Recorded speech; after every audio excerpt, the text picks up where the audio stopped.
வணக்கம் அன்பு நண்பர்களே, இந்த மெஷர்மெண்ட் தேவைப்படுச்சு அப்படின்னா ஸ்க்ரீன்ஷாட் எடுத்து வச்சுக்கோங்க. அப்படி இல்லை அப்படின்னாலுமே நம்ம என்னென்ன பண்ணுறோம், எப்படி தைக்கிறோம், எப்படி வெட்டுறோம் அப்படிங்கிறது எல்லாமே நல்லா உன்னிப்பாக கவனிச்சிங்க அப்படின்னா சூப்பராக வந்து நீங்களும் வந்து கட் பண்ணிக்கலாம். இப்போ பார்த்தீங்கன்னா நம்ம கிளாத் வந்து எடுத்துக்கலாம். கிளாத்தை பார்த்திங்க அப்படின்னா லென்த் அதிகமாக கொடுத்துருக்காங்க. ப்ளஸ் இதேவே பார்த்திங்கன்னா நம்ம பாவாடைக்கு யூஸ் பண்ணக்கூடிய மாதிரி தான் கொடுத்துருக்காங்க ரெடிமேடில். இதை வந்து நமக்கு டாப்புக்கு தேவையான அளவுக்கு வந்து நம்ம எடுத்துக்கிறோம், மடிக்கிறோம். ஃபஸ்ட்டு பார்த்திங்கன்னா உயரத்தை வந்து நம்ம மார்க் பண்ணிக்கலாம். உயரம் பார்த்திங்க அப்படின்னா நம்ம மார்க் பண்ணிவிட்டு பாருங்கள், ஃபஸ்ட்டு கீழே வந்து ஒரு அடிஷ்னல் கோடு ஒன்று போட்டுவிட்டுக்கலாம். அது வந்து வேஸ்டேஜ். அப்போ ஹைட் மார்க் பண்ணிவிட்டு என்ன பண்ணுறோம் அப்படின்னா ஒரு கோடு வந்து ஃபுல்லாக லென்த்தை வந்து ஒரு கோடு போட்டு விட்டுக்கலாம். இப்போ இருக்கலே பெரிய அளவு என்ன அப்படிங்கிறதையும் நம்ம பார்க்கணும். மார்பு சுற்றளவு பார்த்திங்கன்னா ஒரு 24 வருது. 24 வந்து ஒரு 4ஆல் வகுக்கணும். அதாவது 24 4ஆக பிரிக்கணும் மார்பு சுற்றளவை. அப்போ அப்படிங்கிற உங்களுக்கு தெரில அப்படின்னாலுமே இஞ்சி டேப்பை வந்து இப்படி 24 பாதி மடிச்சிங்கன்னா எவ்வளோ வருது, அந்த பாதியில் மறுபடியும் பாதி மடிச்சிங்கன்னா எவ்வளோ வருது அப்படின்னு பார்த்தா 6 வரும். 6 மார்க் பண்ணிக்கங்க. 6 மார்க் பண்ணிவிட்டு பக்கத்தில் தையலுக்காக ஒரு 1.5 இன்ச்சு கூட்டிங்க. ப்ளஸ் கூடுதலாக 1 இன்ச்சு வந்து நீங்கள் வைக்கணும். மார்பு சுற்றளவு 6 வருது அப்படின்னா ப்ளஸ் 1 வச்சு 7 இன்ச்சு. அதுபோக தையலுக்காக ஒரு 1.5 இன்ச்சு வந்து நீங்கள் விட்டுட்டு மார்க் பண்ணிக்கணும். நான் பார்த்திங்கன்னா ஃபுல்லாகவே மார்க் பண்ணிக்கிறேன். பாக்ஸ் மாதிரி நான் மார்க் பண்ணி வச்சுருக்கேன். நீங்கள் வீடியோ ஸ்கிப் பண்ணாமல் பார்த்தீங்க அப்படின்னா எதனால் வந்து நான் பாக்ஸ் மாதிரி மார்க் எல்லாமே பண்ணுறேன் அப்படிங்கிறது நல்லா உங்களுக்கு தெளிவாகவே புரியும். ஷோல்டர் அளவு எடுத்துக்கலாம். ஷோல்டர் அளவு எடுத்துக்கிட்டு அடுத்தது பார்த்திங்க அப்படின்னா பக்கத்துலேயே கழுத்து ஓப்பன் பகுதியை வந்து நம்ம மார்க் பண்ணிக்கிறோம். கழுத்து ஓப்பன் பகுதியை மார்க் பண்ணிவிட்டு கழுத்துடைய இறக்கம் வந்து நம்ம மார்க் பண்ணிக்கிறோம். கழுத்துடைய இறக்கம் மார்க் பண்ணிவிட்டு பாக்ஸ் வந்து போட்டு கழுத்து பகுதி வந்து நம்ம வரைஞ்சிக்கலாம். கழுத்து ஏதாவது டிசைன் வேணும் அப்படின்னாலுமே நீங்கள் டிசைன் வரைஞ்சிக்கலாம். அதே மாதிரி பார்த்திங்கன்னா ஆம்கோல் வந்து உங்களுக்கு 12 வருது அப்படின்னா 12ல் பாதி 6 அப்படி கணக்கு பண்ணிங்க. இந்த வளைவு வந்து பாருங்கள் நம்ம எப்படி வைக்கிறோம். ஏன்னா நிறைய பேருக்கு வந்து இந்த ஆம்கோல் தான் பெரிய ப்ராப்ளம் வரும். ஏன்னா ஆம்கோல் வந்து நீங்கள் சின்னதாக வரைஞ்சிட்டிங்கன்னா கை வந்து உள்ளே போகாது, சண்டை கட்டிகிட்டு இருக்கணும். கை என்னடா உள்ளே போக மாட்டேது அப்படின்னு சொல்லி நீங்கள் சண்டை கட்டிட்டு இருக்கிற மாதிரி இருக்கும். அதனால் இந்த வளைவு வந்து நீங்கள் பக்காவாக வரைஞ்சிக்க. ஆம்கோலோட சுற்றளவு வந்து கரெக்டாக வந்து நீங்கள் வரைஞ்சிட்டிங்க அப்படின்னாவே சூப்பராக இருக்கும். இப்போ அடுத்தது பார்த்திங்கன்னா இடுப்பு பகுதி பார்த்திங்கன்னா நான் ஒரு 12 வச்சு மார்க் பண்ணியிருக்கேன். மார்க் பண்ணிவிட்டு இடுப்பு சுற்றளவு எவ்வளவு அப்படிங்கிறதையும் கையோட மார்க் பண்ணிக்கிறோம். இப்போ இடுப்பு பகுதி பார்த்திங்கன்னா 20 வருதுன்னா 20 4ஆக பிரித்தா 5 ப்ளஸ் 1 தையலுக்காக 6. அதுபோக நம்ம எக்ஸ்ட்ரா உள்ளோடக்கூடிய கிளாத்துக்காக பார்த்திங்கன்னா ஒரு 1.5 இன்ச்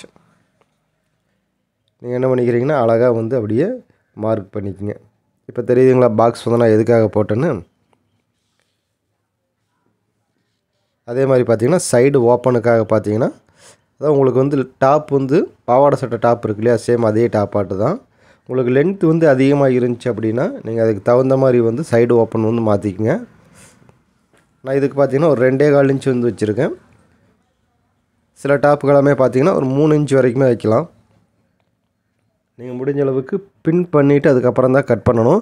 ஏன்னா இந்த கிளாத் பார்த்திங்கன்னா ரொம்ப வளவளன்னு இருக்குது. அதனால் பின் பண்ணிவிட்டு நம்ம கட் பண்ணும்போது மட்டும்தான் இது விலகாமல் இருக்கும். இல்லைன்னா வழுக்கிற மாதிரி ஒரு ஃபீல் ஆகுது இந்த கிளாத்து.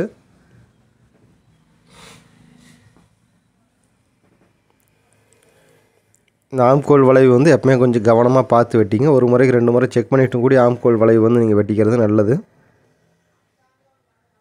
இப்போ கீழே கூடிய அந்த எக்ஸ்ட்ரா பிசர்லாம் இருக்குது, அதனால் அதுக்காக நம்ம ஒரு 4 இன்ச் கேப் விட்டு வச்சுருந்தோம், அதை வெட்டியாச்சு.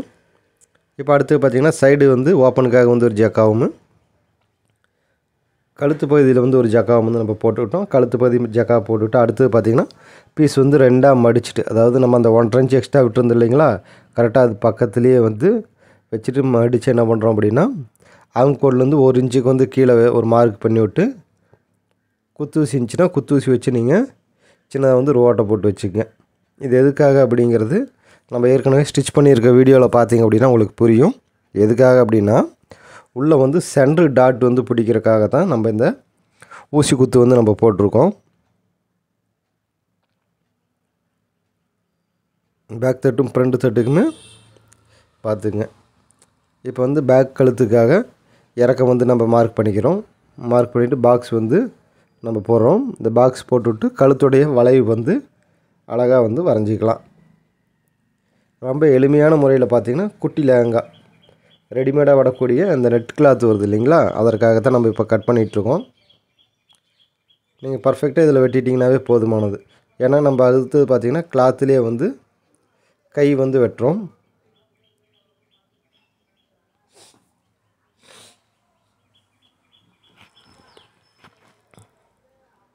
துணி வந்து முடிஞ்ச அளவுக்கு வேஸ்டேஜ் வந்து குறைக்கிற மாதிரி பார்த்துங்க. எந்த சைடில் எப்படி வச்சா கரெக்டாக இருக்கும் அப்படிங்கிறது எல்லாமே ஒரு முறைக்கு 2 முறை நீங்கள் வச்சு பார்த்துட்டு அதுக்கப்புறம் கட் பண்ணால் மட்டும்தான் துணி வேஸ்டேஜ்லேருந்து நீங்கள் தப்பிக்க முடியும். அப்படி இல்லைன்னா துணி வேஸ்டேஜ் ஆச்சு அப்படின்னா மறுபடியும் நம்ம காசு போட்டு வாங்கி வச்சு தைக்கிற மாதிரி இருக்கும். அதனால் அந்த மாதிரி பிரச்சனைகள் வரக்கூடாதுன்னா ஒரு முறைக்கு 2 முறை வந்து நீங்கள் எல்லாமே மெஷர்மெண்ட் எல்லாமே செக் பண்ணி பார்த்துட்டு அதன் பிறகு நீங்கள் கட் பண்ணுறது சிறப்பாக இருக்கும். நான் வந்து கையோடைய இறக்கம் மார்க் பண்ணிவிட்டு ஒரு பாக்ஸ் வந்து போட்டுறேன்.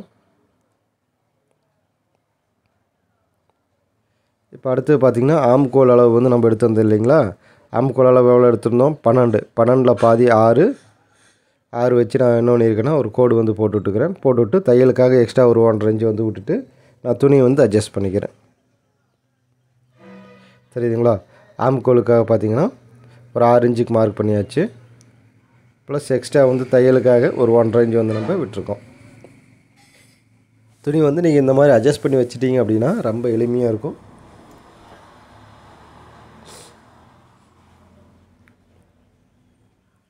இப்போ பார்த்தீங்கன்னா கீழேருந்து ஒரு 2.25 இன்ச்சுக்கு வந்து நான் மார்க் பண்ணிக்கிறேன்.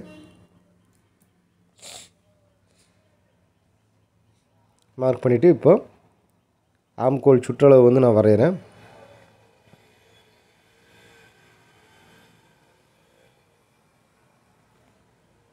கை இந்த வளைவு எல்லாமே பார்த்தீங்கன்னா பர்ஃபெக்டாக நீங்கள் வரைஞ்சிட்டிங்க அப்படின்னா கை வந்து சூப்பராக வந்து உங்களுக்கு இருக்கும். இப்போ அடுத்து பார்த்தீங்கன்னா நம்ம ஏற்கனவே கட் பண்ணி வச்சுருக்கக்கூடிய பேக் தட்டோ அல்லது ஃப்ரண்ட் தட்டோ வந்து நீங்கள் எடுத்துக்கிட்டு தையலுக்காக நம்ம ஒரு 1/4 இன்ச்சு விட்ருக்கு இல்லைங்களா, அந்த 1/4 இன்ச்சை மடிச்சுட்டு இந்த வளைவு வந்து கரெக்டாக இருக்காங்கிறத நம்ம வச்சு செக் பண்ணி பார்க்குறோம். பர்ஃபெக்டாக இருக்குது. நம்ம அடுத்தது வந்து அப்படியே கட் பண்ணிக்க போகிறோம். கை ஓப்பன் பகுதியை மார்க் பண்ணிவிட்டு அப்படியே கட் பண்ணி எடுத்துடலாம். கை ஓப்பன் பகுதி 10 வருது அப்படின்னா 5 வைங்க. 5 வச்சுட்டு என்ன பண்ணுறீங்கன்னா எக்ஸ்ட்ரா வந்து ஒரு 1.5 இன்ச்சு தையலுக்காக விட்டுட்டு மார்க் பண்ணிக்கங்க. நான் வந்து முடிஞ்ச அளவுக்கு எல்லாமே வந்து பாக்ஸாக வச்சு உங்களுக்கு நான் மார்க் பண்ணி காட்டிகிட்ருக்கேன்.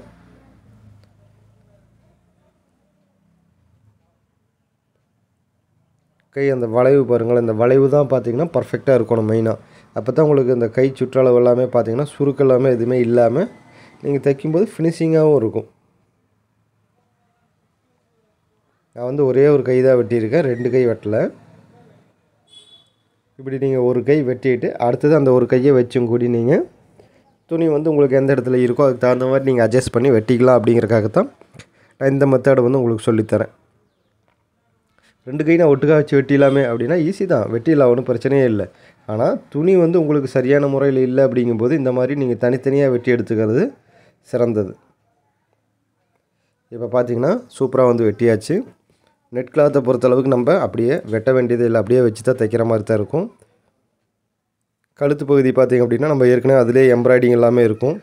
நம்ம அந்த எம்ப்ராய்டிங்கை அப்படியே வந்து அதில் இருக்கக்கூடிய கழுத்துக்கு தகுந்த மாதிரி பார்த்திங்கன்னா நம்மளுடைய கழுத்து ஓப்பன் பகுதி இறக்கத்துக்கு தகுந்த மாதிரி அட்ஜஸ்ட் பண்ணி தைக்கிற மாதிரி தான் இருக்கும். தெரியுதுங்களா? அந்த நெட் கிளாத்து கழுத்து எல்லாமே பாருங்கள் சம்மந்தமே இல்லாமல் இருக்கும். அதாவது கஸ்டமருக்கும் இந்த கழுத்துக்குமே சம்மந்தம் இல்லாமல் இருக்கும். இதை வந்து நம்ம ஓரளவுக்கு வந்து அட்ஜஸ்ட் பண்ணி தைக்கிற மாதிரி இருக்கும். நான் எப்படி வந்து இந்த கழுத்து எல்லாமே அட்ஜஸ்ட் பண்ணி தைக்கணும்னு சொல்லியிருக்கேன், வீடியோஸ் எல்லாமே உங்களுக்கு போட்டிருக்கேன். நம்ம ப்ளேலிஸ்ட் வந்து நான் கொடுக்குறேன். அப்படி இல்லாமல் கீழே டிஸ்கிரிப்ஷன் பாக்ஸில் இந்த லிங்க்கும் கொடுக்குறேன், நீங்கள் அதை போய் பாருங்கள்.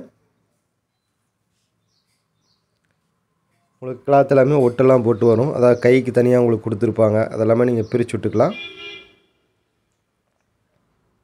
ஹைட்டு மட்டும் நீங்கள் கரெக்டாக வச்சு எடுத்துக்கங்க. அதை நான் வைக்கும்போதே உங்களுக்கு தெரியும், அந்த கழுத்தெல்லாமே சம்மந்தமே இல்லாமல் இருக்கும். நீங்கள் அந்த கீழே இருக்கக்கூடிய தையல் எல்லாமே பிரித்து விட்டிங்க அப்படின்னா கைக்கு வந்து நீங்கள் தனியாக யூஸ் பண்ணிக்க வேண்டியதாக இருக்கும். நீங்கள் பிரிக்கும்போது போட்டு இழுத்துறக்கூடாது, பார்த்து பொறுமையாக வந்து நூலை வந்து கரெக்டாக 2 பக்கம் மாற்றி மாற்றி இழுத்து பிரிச்சிட்டிங்க அப்படின்னா உங்களுக்கு துணி வந்து ஓட்ட வராமல் இருக்கும். சில நேரங்களில் பார்த்திங்கன்னா ஒட்டு இல்லாமலும் கொடுப்பாங்க. ஒட்டோடு கொடுத்தாங்கன்னா இந்த மாதிரி நீங்கள் தையலை வந்து பிரிச்சுக்குங்க. நம்ம திருப்பூர் ஜிஎஸ் சேனலை தொடர்ந்து பாருங்கள், சப்போர்ட் பண்ணுங்கள். தேங்க்யூ வாட்சிங். நன்றி.